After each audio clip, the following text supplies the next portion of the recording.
Solve x plus 4 equals 13. Now solve means that we want to find the value of the letter, the unknown, which is this x. So I'm just going to start off by doing this using a bit of a bar model. Now I'm pretty sure that everyone will be able to do this if I set it out like this. So I've got x, which is here, and then I've got 4. X add 4 all together is 13.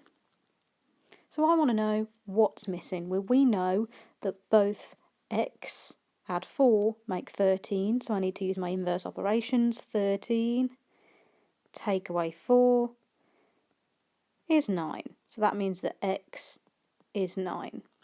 So I've just done that using a bar model. Now I want to do it now using balance method. So have a look at this. I've got x add 4 is equal to 13. So we're just going to set it out a bit differently because eventually we won't be able to use bar model. It'll be a bit tricky. So balance method is the best way. But it's doing the same thing. What did I have to do in the bar? Well, if we go back, what I did first was I did 13. So we went backwards, 13, take away 4. So I took away 4. And the purpose of doing that is because we want to figure out what x is on its own. So I take away 4 from both sides. So x add 4, take away 4, it's just going to leave me with the x. And then 13 take away 4 is 9.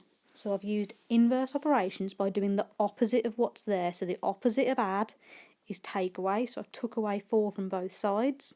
Balance method means whatever you do to the one side, you have to do to the other. So I've got x equals 9. Let's have a look at this one. So I've got my bar, and all of this is w. Now w, take away 15, so if I go this way, 15, because I'm taking away 15, what I'm going to be left with is 35. So I've done it as a bar. So that tells me that w is actually all of the 35 and the 15 added together. So let's do w equals 35 add 15, which is 50. So w is 50. So I've done it using bar. Now let's have a look at what we would have done if we were doing balance method.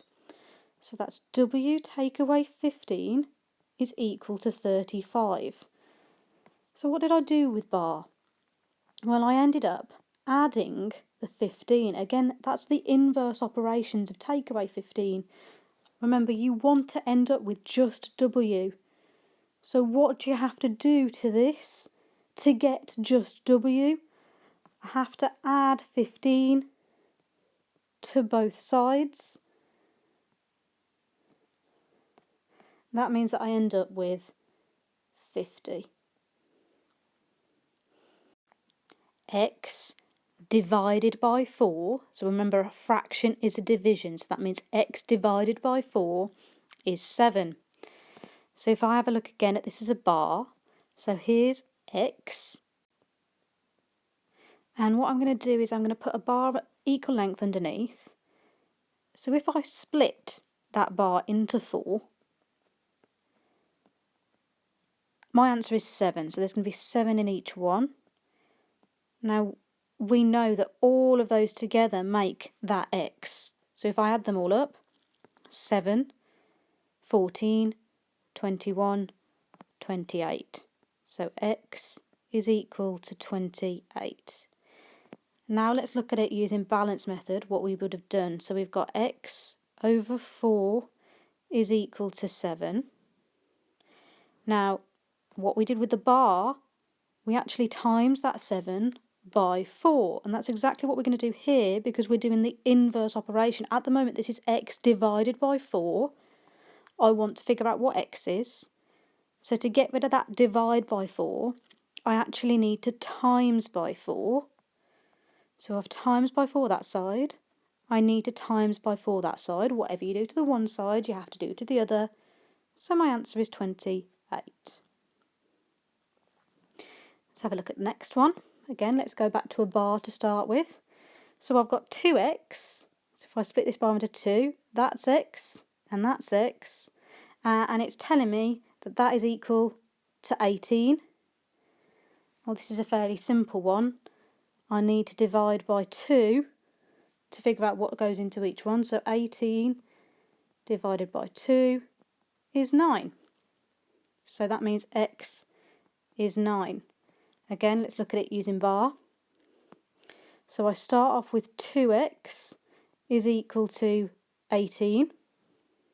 I want to figure out what x is. And at the moment, this means 2 times x, remember? So I need to do the inverse of that, which is exactly what I did here. I divided by 2. So I've got to divide by 2 on this side and divide by 2 on this side. 18 divided by 2 is 9.